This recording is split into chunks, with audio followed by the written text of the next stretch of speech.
Hello and welcome. स्वागत है आपका स्कूल चले हम मनु सर के साथ चैनल पर।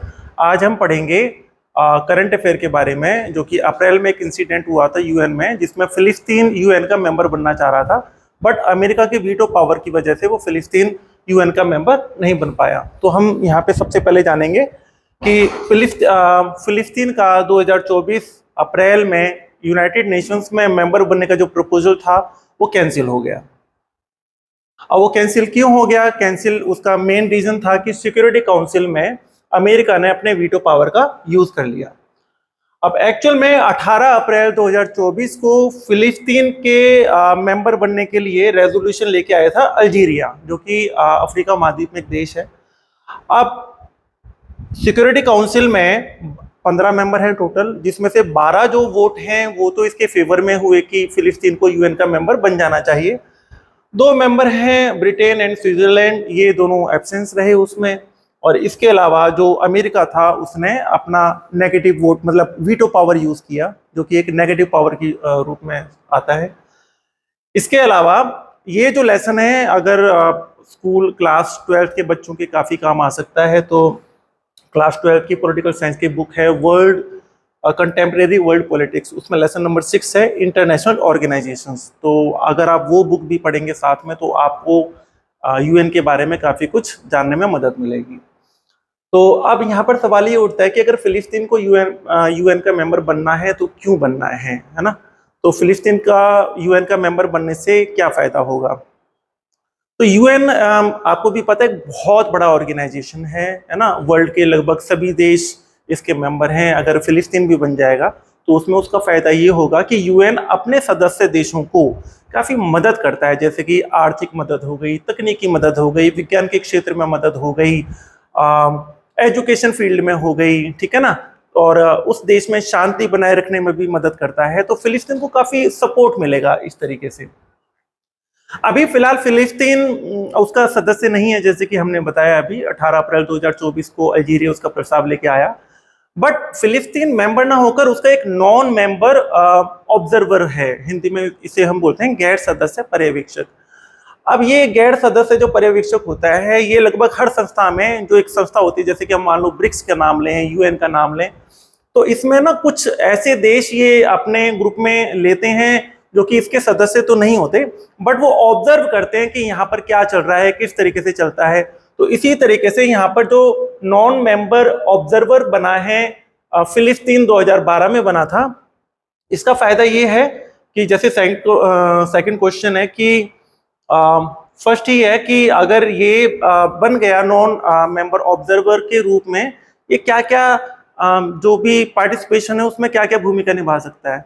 तो अगर कोई भी ऐसा देश जो कि यूएन का मेंबर नहीं है लेकिन अगर उसका ऑब्जर्वर है, तो वो यूएन की जितनी भी एक्टिविटीज होती हैं, मान लो कोई मीटिंग्स वगैरह होती है, तो उसमें वो बैठ तो सकता है, बट अगर उस मीटिंग प्रोसेस का, अगर हमें उस मीटिंग में जो भी मुद्दा है उसका हमें कोई भी हल निकालना है और उसके लिए अगर हमें वोटिंग प्रोसेस करना पड़ता है, तो ऑब्जर्वर कंट्री उसमें पार्टिसिपेट नहीं कर सकता। फिलहाल अगर हम बात करें तो कि यूएन की जो यूएन में कितने टोटल देश हैं, तो फिलहाल 193 हैं। यूएन के वैसे तो 6 अंग होते हैं, जिसमें जनरल असेंबली, सिक्योरिटी काउंसिल या इंटरनेशनल कोर्ट, मतलब ये जो है काफी इंपॉर्टेंट है 6 अंग, जिसमें हम सिर्फ अभी फिलहाल general assembly and security council, इन दो के बारे में ही जानेंगे। तो हम हल्का सा जान लेते हैं यूएन के बारे में। तो यूएन का उद्देश्य क्या था, या इसका फॉर्मेशन हुआ कब था, एस्टेब्लिशमेंट कब हुआ था? तो थोड़ा सा मैं पीछे चला जाऊंगा कि फर्स्ट वर्ल्ड वार जब हुआ था हमारा 1914 से 1918 के बारे में, जो कि क्लास 10th में दिया हुआ है थोड़ा सा, नेशनलिज्म इन इंडिया, उस लेसन में है हिस्ट्री में। तो 1914 से 18 के बीच जब युद्ध चला था, तो उसमें ना विश्व में काफी हानि हुई थी, बहुत नुकसान हुआ था। तो जितने भी देश थे, इन्होंने सोचा कि क्यों ना हम एक ऐसी संस्था बनाएं कि कल को जितने भी जो देश हैं इनके बीच में इतना मनमुटाव ना हो कि लड़ाई इस हद तक हो जाए कि विश्व का बहुत ज्यादा नुकसान हो जाए। तो उन्होंने लीग ऑफ नेशंस की स्थापना की थी, जिसे हम हिंदी में राष्ट्र संघ कहते हैं। बट ना उसका इतना फायदा हो नहीं पाया और सेकेंड वर्ल्ड वार हो गया। जब सेकेंड वर्ल्ड वार हो गया उस ऑर्गेनाइजेशन के रहते हुए, जो कि इसी उद्देश्य से बनाई थी कि सेकेंड वर्ल्ड वार जैसा कुछ ना हो, तो उसका वो चीजें खत्म हो गया। दोबारा से फिर विचार किया गया कि क्यों ना हम एक ऐसी संस्था फिर से बनाएं जो कि इस तरह का वर्ल्ड वार होने से रोक सके। तो राष्ट्र संघ तो समाप्त हो ही गया था, तो इस बारे बनाया यूनाइटेड नेशंस ऑर्गेनाइजेशन। तो 50+1 इसमें जो लिखा हुआ है वो एक पोलैंड के लिए, जिसने बाद में उसमें साइन किए थे। तो पोलैंड को मिला के, उन 50 देशों को मिला के 51 देशों ने संयुक्त राष्ट्र के चार्टर पर हस्ताक्षर किए थे, और तभी से 24 अक्टूबर को हम जो है यूएनओ डे सेलिब्रेट करते हैं। इसका जो हेडक्वार्टर है वो संयुक्त राज्य अमेरिका के यूएसए के न्यूयॉर्क शहर में है। फिलहाल जैसे कि अभी मैंने बताया, यूनाइटेड नेशंस में टोटल 193 कंट्रीज हैं, देश हैं, और उनमें से जो 145 जो कंट्रीज हैं ये फिलिस्तीन को एक सॉवरेन कंट्री के रूप में रिकॉग्नाइज करते हैं। सॉवरेन कंट्री का मतलब, सॉवरेन का मतलब ये है कि एक ऐसा देश जो कि अपने सभी डिसीजन फ्रीली ले सकता है, उसके ऊपर किसी अन्य देश या किसी अन्य संस्था का कोई दबाव नहीं है कि आपको ऐसे करना है, वो अपनी मन मर्जी से कर सकता है। जैसे कि इंडिया भी एक सॉवरेन कंट्री है, और हमारे जो कॉन्स्टिट्यूशन है उसमें लिखा हुआ है उसके प्रीएम्बल में। अब बात आती है जनरल असेंबली की। जनरल असेंबली जो कि एक तरीके से यूएनओ का पार्लियामेंट है। जैसे हम सभी के जो भी देश होते हैं तो उस देश में सबकी पार्लियामेंट होती है, वहाँ पर विचार विमर्श किया जाता है कि अब कौन सा कानून लाएं, कैसे इसको इम्प्लीमेंट करेंगे, लोगों के हित में ये है या नहीं है। तो जितनी भी बातें हैं, तो जनरल असेंबली में यही होता है। This is the main representative body of the United Nations which is responsible for discussion and policy making. मतलब यहाँ पर पॉलिसी बनती है, ठीक है, और उस पर डिस्कस किया जाता है। जितने भी यूनाइटेड नेशंस के मेंबर होते हैं वो सभी जनरल असेंबली के ऑटोमेटिकली सदस्य होते हैं। अब बात आती है सिक्योरिटी काउंसिल की। इसका क्या काम होता है? तो इसका काम होता है maintaining international peace and security. मतलब ये विश्व शांति बनाए रखने में सहायक होता है और सुरक्षा प्रदान करता है देशों को। अब इसमें जितने भी मेंबर होते हैं, जैसे कि 15 सदस्य हैं सिक्योरिटी काउंसिल के, तो सभी देश का एक ही वोट होगा। अगर कोई मुद्दा आया है सिक्योरिटी काउंसिल के पास, जैसे कि फिलिस्तीन का आया था, तो उसमें सभी देश का जो भी वोट था वो एक ही था, ठीक है ना। इसके अलावा इसमें टोटल 15 मेंबर्स होते हैं, जो कि मैंने बताया। परमानेंट मेंबर्स 5 होते हैं, और नॉन परमानेंट जो देश हैं वो 10 होते हैं। परमानेंट मेंबर्स, जैसे कि नाम से ही आपको पता होगा कि परमानेंट, जिसे नहीं हटा सकते हम, जो कि है, जैसे सबके फेस पर एक नाक होती है, परमानेंट होती है, आप उसे नहीं हटा सकते। सबके चेहरे पर 2 आंखें होती हैं जो कि परमानेंट होती हैं, है ना। इसी तरीके से सिक्योरिटी काउंसिल में 5 परमानेंट मेंबर्स होते हैं, और इनके पास स्पेशल पावर होती है जिसको हम बोलते हैं वीटो पावर, ठीक। आप ये कौन कौन सी कंट्रीज हैं इसमें? यूएसए जो कि नॉर्थ अमेरिका में है, इसके अलावा United Kingdom, France and Russia, ठीक, ये यूरोप में है। हालांकि जो रसिया है वो आधा एशिया में भी पड़ता है, बट ये जो अपनी कैपिटल है इसने वो मॉस्को जो कि यूरोप में बना रखी है, इसलिए ये अपने आप को रिकॉग्नाइज करवाता है कि मैं यूरोपियन कंट्री हूँ। इसके पीछे भी कहानी सी है।